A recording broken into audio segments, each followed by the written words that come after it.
Our deal didn't come with a little apron, so we used a trash bag. This is not the way you're supposed to do it. Anna's given me several haircuts. We've used the trash bag a couple times. It's very practical, very inexpensive, and we did not get a haircutting cape with our haircutting set. We've resorted to this. Okay, we need to talk. Joshua James Duggar is in court. It has been years. He has said nothing publicly, and he's given no interviews. He has said nothing to anyone. There's been really no coverage beyond when he was convicted and then sentenced. And then, like, the rest of the world has forgotten about him and continue to speak about the rest of the Duggar family as though they aren't a part of a cult that creates gross guys like Josh and ignores the fact that most of the women in this group have no rights. Regardless, while the women in the cult continue to breed, Josh is stuck in prison. And because I refuse to support the cult that is the IBLP and any of the children that remain in that system, I don't report on them anymore. But if something comes up when it comes to Josh, we should talk about it. And Josh filed this motion to vacate his sentence. And in this document, it is ridiculous. Josh is making arguments to the court that he has been violated in so many unconstitutional ways that they need to get rid of his sentence in its entirety and throw out the entire case. It's bananas. And the excuses that he gives to the court are that they excluded evidence of other options, of other possible suspects, Randall Berry. We already know that they excluded evidence of people that were properly excluded from not being there on the property at the time this occurred, and that Mr. Duggar was there within like a minute's window of when content was downloaded. He accuses the government, the federal expert, the forensic agent for the FBI, James Fertrell, of committing perjury. So he accuses a federal agent of perjury. Just going to sit on that. He claims that there was false testimony from another agent regarding an alleged statement that he made, that there were violations of constitutional rights through admission of uncorroborated and prejudicial testimony of Bobby Holt. And that one is a whole story. That's bananas. He's back to Caleb Williams, which I don't even feel like we need to talk about. Structural conflicts of interest and government collusion. Oh, collusion. This is where he's going to blame Biden. And he's also going to claim that his juvenile records regarding his sisters were allowed to be a part of it. And the fact that they used the records of the sister traumatized his sisters. Oh my God.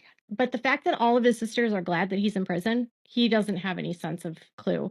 And he even brings up TLC. Now, this is an interesting one. This one is wild. He's really blaming everyone at this point. And I think when he was sentenced, I remember specifically that the U.S. attorney made a statement in the court that he was one of the most difficult types of defendants to treat because he will never take responsibility for what he's done. And he's incapable of accepting that he's done this due to whatever's going on in his head. He cannot be reformed. And because he fails to take accountability and he won't accept that he's guilty, he won't accept treatment in prison to help him get better, because part of the treatment for people like Josh is to go through SO treatment.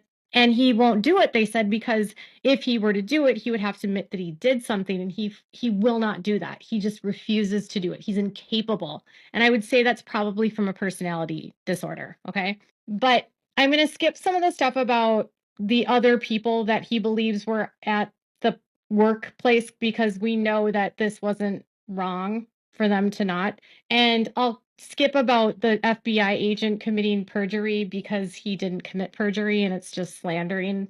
And I'm going to skip the part about him slandering Agent Gerald Faulkner, who shared testimony of Josh saying, "Are you here because of someone was downloading CP?" So I don't want to get into a position where we're disparaging federal agents that actually were just doing their job. and actually did a damn good job for the government. But let's talk about him going after Bobby Holt. So his factual background is that Bobby Holt testified that sometime in 2005, Joshua Duggar allegedly confessed at her that he had fingered Jane Doe number 4, fingered, during an incident in 2003 in her bedroom. And she claimed that the statement came during a private conversation in her bedroom. At the time, Duggar had previously courted Holt's daughter, but she states that the relationship had ended prior to the alleged conversation. This was the first time Holt had ever made such a claim, despite years of public visibility, media interviews, and ample opportunities to come forward. The defense objected on the grounds of relevance, prejudice, hearsay, and lack of corroboration, but the trial court allowed the testimony. The statement Holt attributed to Duggar was as follows: "Did you touch her V, or did you put your fingers inside of her V?" And Josh said he did both. And then he says that this tracks with Arkansas's definition of R, which criminalizes penetration, including digital. And this was apparently a statement she made 15 years after this all happened. Now, he is going to start attacking Bobby's credibility here. So he's like, her motivations were far from neutral. She refused to cooperate with defense counsel despite repeated efforts and accommodations, yet willingly and fully cooperated with the prosecution.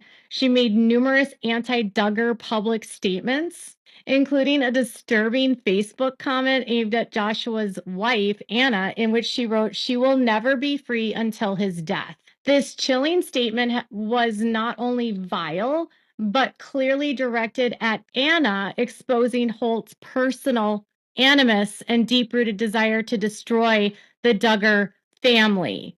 So he's claiming that Anna was going to expose Jim Holt and expose that Jim Holt and the Holt family want to destroy the family. And so that's why she's saying that Anna will never be free. And it was vile for her to say that. Now, I don't like Bobby Holt because of what she did to her kids, but it's true. It's more vile for Anna to stay with an SO that like looks at pictures of kids and hurts children than it is to, make that statement. In many ways, she resembled a bitter ex who hated Joshua since she couldn't have him for her own daughter. She also participated in paid anti-Duggar media productions, including an Amazon docuseries appearing alongside her husband, which directly defamed and disparaged the Duggar family. This pattern of hostility and bias was not disclosed to the jury. Okay, first of all, the Amazon documentary wasn't in production when the case was going on. So none of that could have been claimed to the jury, nor were those statements made, because he doesn't even tell the court when these statements were made. Furthermore, her testimony went uncorroborated by any physical evidence, documents, or witness accounts. That's not true. That's actually what one of the girls testified to in the Family Resource Center. The prosecution portrayed Holt as a credible witness while concealing damning facts. In 2023, an Arkansas family court issued an order removing Holt's minor children from her custody, citing, "This court finds that due to a history of continuing pattern of abuse in the household of respondents, James and Bobby Holt, that were in an imminent threat to the health and safety of blah, blah, blah. And as a result, guardianship is desired to protect the interests of the minor children." Okay, that happened 2 years after a year and a half after his trial. And while I don't like the Holts and what they did to their kids, that doesn't mean their testimony about their experience with Josh is false. And Bobby had told other people that testimony, and her testimony actually was corroborated by the sisters and what they told Child Protective Services. But instead of framing it as, it's no, she's a bad person that actually lost custody of her kids a year after my trial, and she's only doing this because she hates my family, and she's a bitter ex. That's such an IBLP thing to say. He says the choice to rely on Holt while concealing critical impeachment information denied the defense a meaningful opportunity to challenge her credibility. Well, it was either Bobby Holt would testify or Jill, and one of them would have testified. And if they were to vacate this, then Jill would get on the stand and say the exact same thing, because this incident absolutely happened. This incident was reported to the parents, and they know it happened. Then he goes into Caleb Williams, but I'm not going to talk about that because that's boring. This part is disgusting. He talks about his sisters who want nothing to do with him. During the time of Joshua's criminal trial, his 4 sisters were pursuing a federal civil lawsuit against the city of Springdale, Washington, and others related to the illegal disclosure of sealed juvenile records. And they lost this case, by the way. This case overlapped directly with the criminal proceedings and was presided over by the same judge. The court also handled a separate civil case filed by Joshua Duggar involving the same disclosure. Despite the apparent conflicts, the criminal trial went forward with no protective measures, creating a structural conflict of interest that was not raised or remedied on direct appeal. Both of the Josh's case was dismissed and the girls lost on a summary judgment. So ultimately, that's just more irrelevant, but it's a way for him to yell and scream about the fact that those documents were released to the media.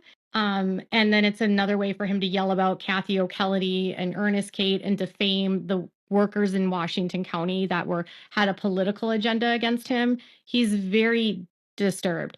The sealed juvenile records were funneled to an international tabloid magazine through a third-party law firm acting as a legal smokescreen. This calculated and unlawful leak made under the pretense of transparency was in reality a product of failed leadership with bad policy and politically hostility, weaponizing the justice system under the banner of law and order. That's just a lot of word salad. Prior to the disclosure, the Duggar sisters, along with many of the Duggar siblings, sought help at a child safety center. They shared deeply personal and private family details in confidence with professionals who claimed to be there to protect and support victims and juveniles. Tragically, those very same people later played a role in the malicious release of these sensitive records through the FOIA request at the hands of bad government policy and bad actors. So it's not that Josh committed the crime, it's that the bad people in the government framed him and did this to hurt his family. He also touts his own horn. Joshua Duggar's father and himself, Joshua, Jim Bob and Jim's long-standing ties to the Republican Party and conservative politics, including vocal and enthusiastic public support for Donald Trump. Dude's going to totally try to get a release from prison. The timing of the federal charges filed nearly 18 months after the DOJ raid and shortly after Biden took office coincided with the DOJ pattern of targeting conservative figures. So now he's going into the conspiracy that Biden put him in prison. I told you all of this stuff was what I was hearing, and now you're actually seeing it in print. So he's claiming Biden did this to just put his political rivals in prison, which is insanity. Like, Biden doesn't give 2 craps about Duggar, and the reason why Duggar's case got delayed was because of COVID. The city and county defendants faced serious liability in the sisters and Joshua's civil cases related to illegal release of records. They didn't. They were actually dismissed. A conviction of Joshua's served to undermine those civil claims by painting him and his family in a negative light and supporting the defense's narrative. So he's saying that they lost because he was convicted.